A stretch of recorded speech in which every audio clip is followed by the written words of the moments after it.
Let's talk about it podcast ပါကြိုဆိုပါရယ်။ဆယ်ကျော်သက်မိန်းကလေးများနဲ့အမျိုးသမီးများအတွက်ကျန်းမာရေးဘေးကင်းရေးနဲ့ကျန်းမာကြံ့ခိုင်ရေးအကြောင်းအချက်အလက်များရယူနိုင်သည့်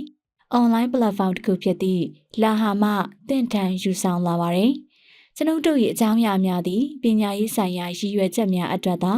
သိပ္ပံနည်းကျဗဟုသုတကိုအခြေခံထားပါရယ်။ professional အကြံဉာဏ်သို့မဟုတ်ကုသမှုများကိုအစာတို့ရန်ရည်ရွယ်ခြင်းမဟုတ်ပါကျမနာမည်ကမာယာပါဒီကနေ့ကိုဝင်ဆောင်တာနဲ့ပတ်သက်ပြီးတော့အမေများရဲ့မိကုန်းတွေကိုဖြည့်ပေးပြီးတို့တေချာပြင်ဆင်လိုက်အောင်ကူညီပေးပါမယ်ကိုဝင်ရှိလားဘယ်လိုသိနိုင်မလဲလူတော်တော်များအတွက်ကိုဝင်ရဲ့ပထမအဆုံးလက္ခဏာကရှားတိလာရမယ့်ရှမ်းမမလာတာပါပဲတခြားကိုဝင်အစောပိုင်းလက္ခဏာတွေမှာပင်ပန်းတာရှင်ပြေတာပုံမှန်ချက်စီးသွားတာစိတ်အပြောင်းလဲမြန်တာပြုတ်အနာနဲ့ရှင်သားတွေပျော့ပြောင်းတာဒါမှမဟုတ်ရောင်နာတွေပါနိုင်ပါတယ်လူတိုင်းဒီလက္ခဏာအကုန်ကြုံရမှာမဟုတ်ပေမဲ့လူတော်တော်များများကြုံရတတ်ပါတယ်။ကိုဝင်ရှိမရှိသိကြအောင်ကတော့ကိုဝင်စစ်မှရပါမယ်။နေရာတော်တော်များများမှာစီပီကန်ဒါမှမဟုတ်စီးဆိုင်တွေကနေကိုဝင်စစ်ပစ္စည်းခွဲပြီးတော့အိမ်မှာလုံလုံချုံချုံစစ်နိုင်ပါတယ်။ကျမရေးစံနာဒါမှမဟုတ်ဆရာဝန်စီကန်းတော့ပြပြီးလဲစစ်ဆေးနိုင်ပါတယ်။ကိုဝင်ဆောင်ချိန်ဘယ်လောက်ကြာလဲ။ကိုဝင်ဆောင်ရင်ရက်သက်တစ်ပတ်40လောက်ကြာနိုင်ပါတယ်။ကိုဝင်ကို3လပတ်3ချိန်ခွဲထားပါတယ်။3လပတ်တစ်ချိန်စီက73ပတ်နည်းနည်းစီကျော်ပါတယ်။3လပတ်တစ်ခုစီမှာအပြောင်းလဲတွေအများကြီးကြုံရပါမယ်။တချို့အမျိုးသမီးတွေကမတူတဲ့အဆင့်တွေမှာမတက်မတာခံစားရတတ်ပါတယ်။တချို့ကဘာအထွေအထူးမှမခံစားရပါဘူး။ကိုဝင်ဆောင်ရင်ကလေးနဲ့ကိုယ်တအိမ်ကြီးထွားလာပါမယ်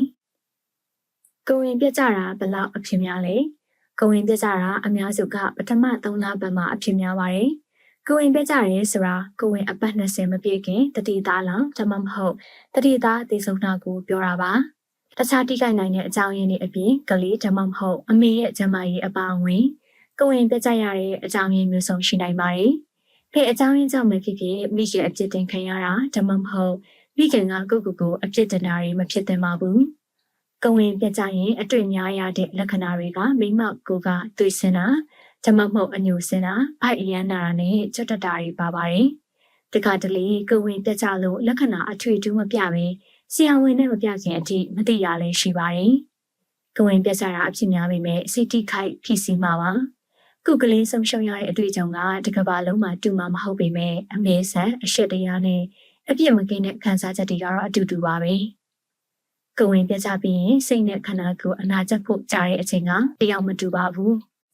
ကိုဝမ်းနဲ့ပူဆွေးဖို့ကိုလိုတလောက်အချိန်ယူလို့ရပါတယ်။ကိုယုံကြည်ရတဲ့လူတစ်ယောက်နဲ့ကိုအတွေ့အကြုံနဲ့ခံစားချက်တွေအကြောင်းပြောပြရင်လည်းကောင်းပါတယ်။ကိုဝင်ပြကြဘူးတဲ့အမျိုးသမီးတွေမိန်းကလေးတွေကိုဘယ်လိုပြောရမလဲသိမှာမဟုတ်ပါဘူး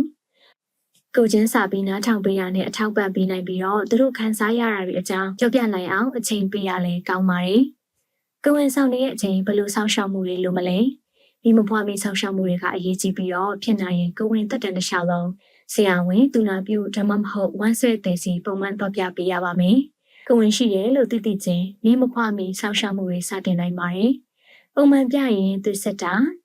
တတိသားနှလုံးခုန်လုံးစစ်တာတင်မစုံယူကနေတအိမ်ထိပ်အထိအမြင့်တိုင်းတာတွေပါနိုင်ပါတယ်။ကိုဝင်ဆောင်ခြင်းအတွင်းကိုမေးချင်တာတွေကိုခံစားရတာတွေကိုပြောပြဖို့နဲ့ကိုစိတ်နဲ့ခန္ဓာကိုယ်ကျန်းမာရေးကိုတနိုင်တလောက်ဂရုစိုက်ဖို့အရေးကြီးပါတယ်။မိဘနဲ့ပတ်သက်ပြီးပါရီသိထားဖို့လိုလေကိုဝင်ဆောင်ပြီး38ပတ်ကနေ42ပတ်အတွင်းမှာမိဘနိုင်ပေမဲ့စုံမွေးတာနောက်ကျမွေးတာလည်းဖြစ်နိုင်ပါတယ်မွေးတော့မယ်ဆိုရင်ကိုဝင်ဆောင်တဲ့ကညှစ်တာတွေကိုစသတိထားမိပါပါသူတို့တဲ့အိမ်ကညှစ်လိုက်နားလိုက်လုပ်နေပါပြီကလေးမွေးဖို့နီးလာလေးညှစ်တာတွေပုံမှန်လာပြီးတော့ညှစ်အားပိုကောင်းလာပါမယ်နေရတဲ့တဲ့အိမ်ကောင်းကျလာပြီးတော့ပြော့လာပြီးတော့ကလေးမွေးလန်းချောင်းကနေဆင်းလို့ရလာမှာပါ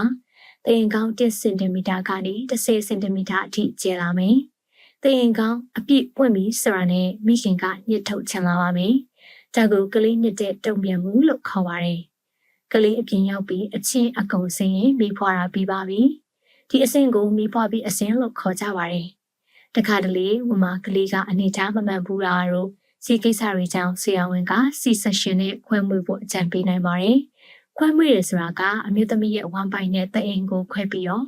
ကလေးကိုတအိမ်ထဲကခွဲထုတ်တဲ့စီကုသနည်းတစ်ခုဖြစ်ပါတယ်။ခါအောက်ကိုထုံစေးပေးထားလို့ပုံမှန်ကတော့ဘလို့မှခံစားရမှာမဟုတ်ပါဘူး။မိမကူကနေမွေးရနာလား အမျိုးသမီးတွေတယောက်နဲ့တယောက်မတူလို့ဖြေရခက်တဲ့အမေကန်တစ်ခုပါတချို့အမျိုးသမီးတွေကဘိုက်နာတာညစ်တာနဲ့မိဖွားတာအကုန်လုံးကအယမ်းနာတယ်လို့ပြောပါတယ်အမျိုးသမီးတော်တော်များများကမနာအောင်ကိုချက်အောက်ကနေပေါင်အထိထုံသွားအောင်လို့ခက်စီယိုထုံစီထိုးဖို့ရွေးကြပါတယ်တချို့အမျိုးသမီးတွေကမိဖွားရတာပင်ပန်းပင်မဲ့နာတယ်လို့မထင်ဘူးလို့ပြောကြပါတယ်နှင်းရနာတဲ့အနာကကလေးမွေးပြီးရင်ချက်ချင်းတသားသွားမှာပါဒါပေမဲ့တချို့အမျိုးသမီးတွေကကလေးမွေးပြီးရှမ်ပန်းရန်ကဖိုင်နာတတ်ပါတယ်တမတာလာရင်နာတာလိုမျိုးဒီဖိုင်နာတာတွေကတိမ်တွေကသွေးကြောတွေကိုဖိပြီးတော့သွေးထွက်မလို့အောင်တားဆီးပေးပါတယ်နှုတ်တိုက်နေရင်အောက်ဆီတိုစင်ဟော်မုန်းထွက်လို့ဖိုက်ပုံနာတတ်ပါတယ်ကလေးမွေးပြီးပထမရက်အနေငယ်မှာဖြစ်တတ်ပြီးတော့ပုံမှန်ဖြစ်လေးရှိပါတယ်မိခွန်းနေထိုက်ရှိရင်တမမဟုတ်တယောက်ယောက်နဲ့စကားပြောခြင်းရင်laha.org ကိုသွားပြီးဝန်ဆောင်မှုများရှာဖွေခြင်းခလုတ်ကိုနှိပ်ပြီးဝန်ဆောင်မှုပေးသူနဲ့ချိတ်ဆက်နိုင်တယ်လို့ရှာဖွေရေးလှုပ်ဆောင်ချက်ကိုအသုံးပြုပြီးအကြောင်းအရာတွေကိုလေ့လာနိုင်ပါတယ်။